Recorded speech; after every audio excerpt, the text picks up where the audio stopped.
Perkenalkan nama saya Amisa Irsyana Neno. Saya adalah mahasiswa Institut Agama Kristen Negeri Kupang angkatan 2021, program studi Pendidikan Kristen Anak Usia Dini, Fakultas Keguruan dan Ilmu Pendidikan Kristen dengan NIM 102 2021 0034,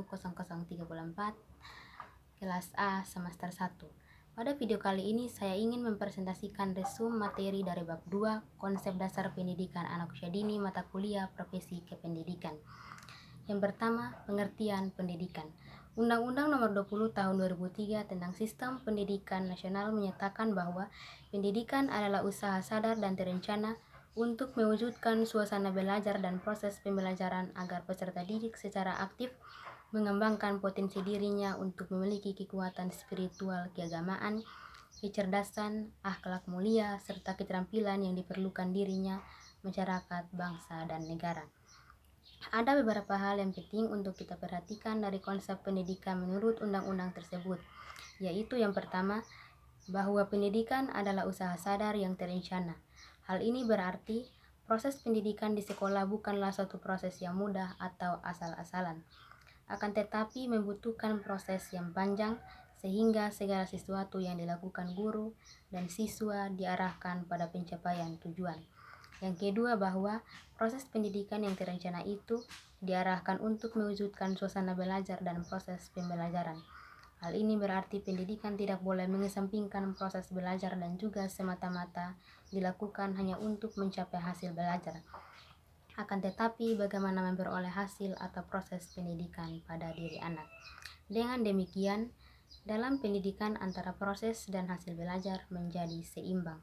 Karena pendidikan yang hanya mementingkan salah satu di antara keduanya tidak akan dapat membentuk manusia berkembang secara utuh. Yang ketiga, bahwa proses pendidikan harus berorientasi pada siswa atau student active learning. Pendidikan adalah upaya pengembangan potensi anak didik. Tugas pendidikan adalah mengembangkan potensi yang dimiliki anak didik, bukan memberikan materi pelajaran atau memaksa anak agar dapat menghafal data atau fakta. Yang keempat, bahwa akhir dari proses pendidikan adalah kemampuan anak memiliki kekuatan spiritual keagamaan, pengendalian diri, kepribadian, kecerdasan, akhlak mulia, serta keterampilan yang diperlukan dirinya, masyarakat, bangsa, dan negara. Hal ini berarti proses pendidikan bertujuan kepada pembentukan sikap, pengembangan kecerdasan atau intelektual, serta pengembangan keterampilan anak sesuai dengan kebutuhan agar anak berkembang sesuai dengan potensi yang dimilikinya. Yang kedua, dasar, fungsi, dan tujuan pendidikan. Adapun dasar pendidikan di Indonesia secara yuridis formal telah dirumuskan antara lain sebagai berikut. Yang pertama, terdapat dalam Undang-Undang Nomor 4 Tahun 1950 tentang Pendidikan dan Pengajaran, Nomor 2 Tahun 1945, Bab 2 Pasal 4 yang berbunyi, pendidikan dan pengajaran berdasarkan atas asas-asas yang tercantum dalam Pancasila, Undang-Undang Republik Indonesia, dan Kebudayaan Bangsa Indonesia. Yang kedua, terdapat dalam Ketetapan MPRS Nomor 27 Tahun 1966, Bab 2 Pasal 2 yang berbunyi, dasar pendidikan adalah falsafah negara Pancasila. Yang ketiga, terdapat dalam GBHN tahun 1973, GBHN 1978, GBHN 1984, dan GBHN 1988, Bab 5 bagian pendidikan berbunyi, pendidikan nasional berdasarkan Pancasila. Yang keempat, terdapat dalam TAP MPR Nomor 2 Tahun 1993 tentang GBHN dalam Bab 4 yang berbunyi, pendidikan nasional yang berakarkan pada kebudayaan bangsa Indonesia dan berdasarkan Pancasila dan Undang-Undang Dasar 1945. Yang kelima, Undang-Undang Republik Indonesia Nomor 2 Tahun 1989 tentang Sistem Pendidikan Nasional berdasarkan Pancasila dan Undang-Undang Dasar 1945. Yang keenam, Undang-Undang Republik Indonesia Nomor 20 Tahun 2003 tentang Sistem Pendidikan Nasional berdasarkan Pancasila dan juga Undang-Undang Dasar 1945. Fungsi dan tujuan pendidikan nasional dituangkan dalam Undang-Undang Nomor 20 Tahun 2003 tentang Sisdiknas atau Sistem Pendidikan Nasional. Pasal 3 yang berbunyi, pendidikan nasional berfungsi mengembangkan kemampuan dan watak serta peradaban bangsa yang bermartabat dalam rangka mencerdaskan kehidupan bangsa. Bertujuan untuk berkembangnya potensi peserta didik agar menjadi manusia yang beriman dan bertakwa kepada Tuhan Yang Maha Esa, berakhlak mulia, sehat, berilmu, cakap, kreatif, mandiri, dan menjadi warga negara yang demokratis serta bertanggung jawab. Pasal 1 ayat 2 Undang-Undang Nomor 2 Tahun 1989 menegaskan bahwa pendidikan nasional adalah pendidikan yang berakar pada kebudayaan bangsa Indonesia. Yang ketiga, istilah dan pengertian pendidikan anak usia dini. Istilah pendidikan anak usia dini atau PAUD merupakan padanan dari Early Childhood Education. Istilah ini mengacu pada Undang-Undang Nomor 20 Tahun 2003 tentang Sistem Pendidikan Nasional. Pendidikan anak usia dini adalah bentuk layanan pendidikan bagi anak dengan rentang usia 0 sampai dengan 6 tahun yang diberikan sebelum anak memasuki pendidikan sekolah dasar. Sasarannya untuk mencapai kematangan perkembangan anak, yaitu memastikan seluruh tugas perkembangan anak atau kemampuan berpikir atau kognitif, berkomunikasi atau bahasa, fisik atau motorik, emosi dan sosial dapat tumbuh, berkembang, serta tidak ada aspek terhambat. Para ahli PAUD meyakini bahwa hambatan perkembangan dan akan berpengaruh terhadap kehidupan anak di masa depan, seperti kurang mampu memecahkan masalah dan mudah menyerah pada persaingan hidup. Yang keempat, jenis dan bentuk layanan PAUD.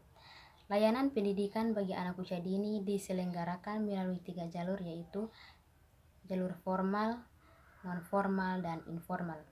PAUD formal berbentuk taman kanak-kanak atau TK atau Raudhatul Atfal atau RA dan bentuk pendidikan sederajat lainnya. PAUD non-formal yaitu kelompok bermain atau KB atau taman penitipan anak TPA dan bentuk pendidikan sederajat lainnya. PAUD informal yaitu pendidikan keluarga, lingkungan termasuk homeschooling.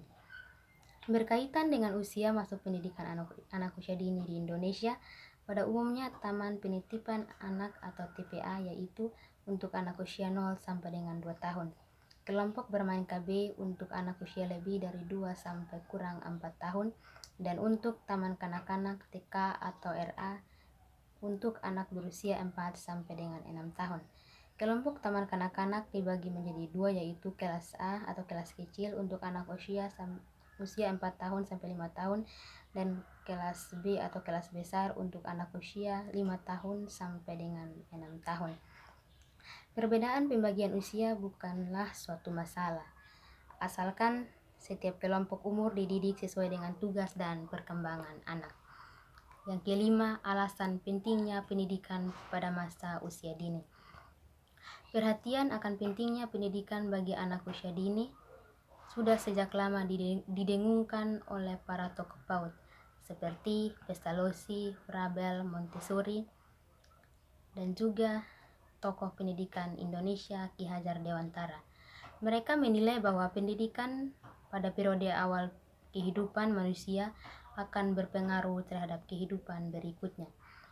Ada 2 alasan sangat kuat mengapa sejak usia dini anak penting untuk dididik, diarahkan, dibimbing, dan difasilitasi.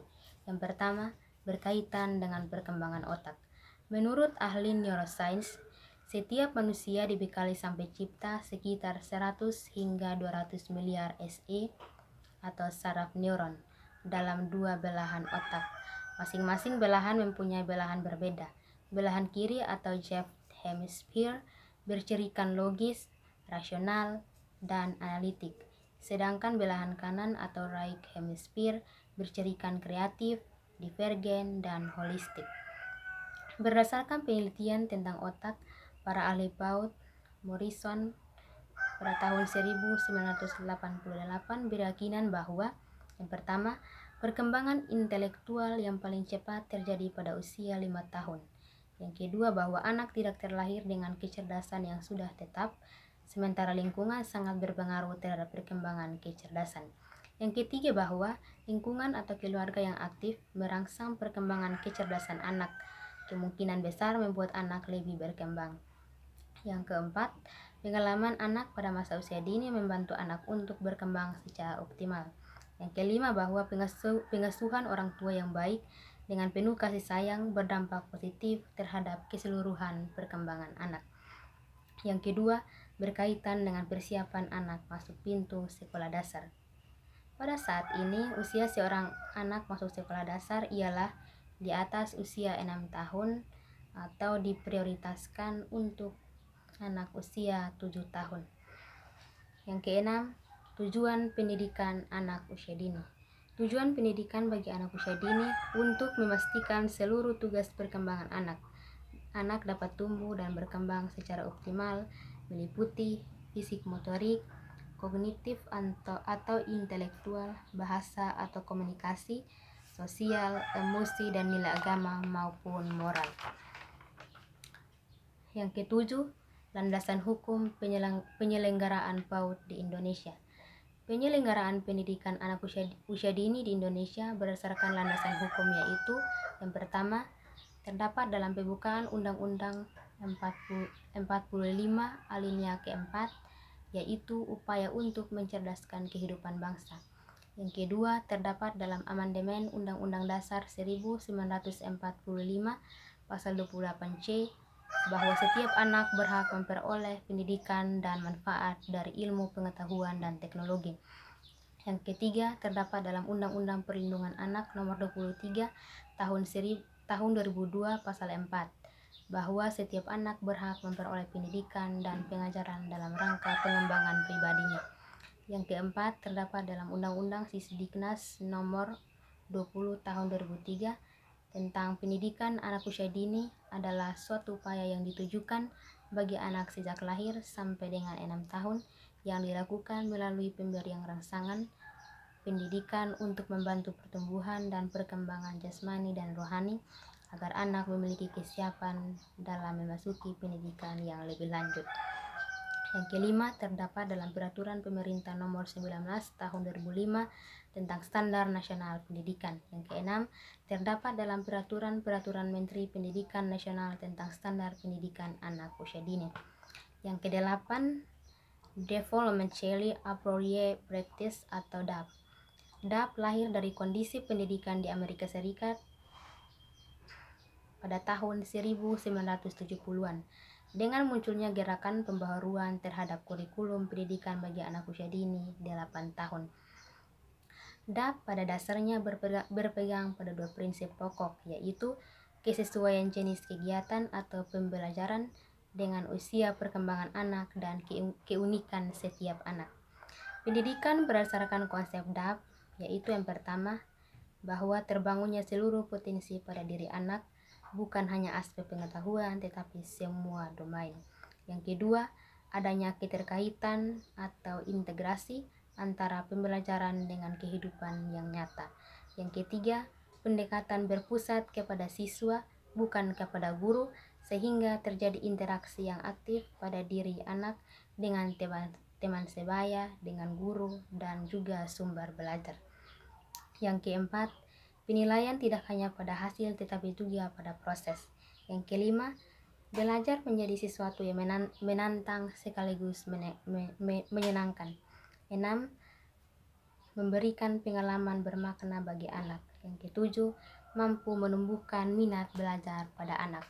Sekian hasil resum materi dari saya, semoga bermanfaat untuk kita semua. Shalom, terima kasih. Hidup mahasiswa.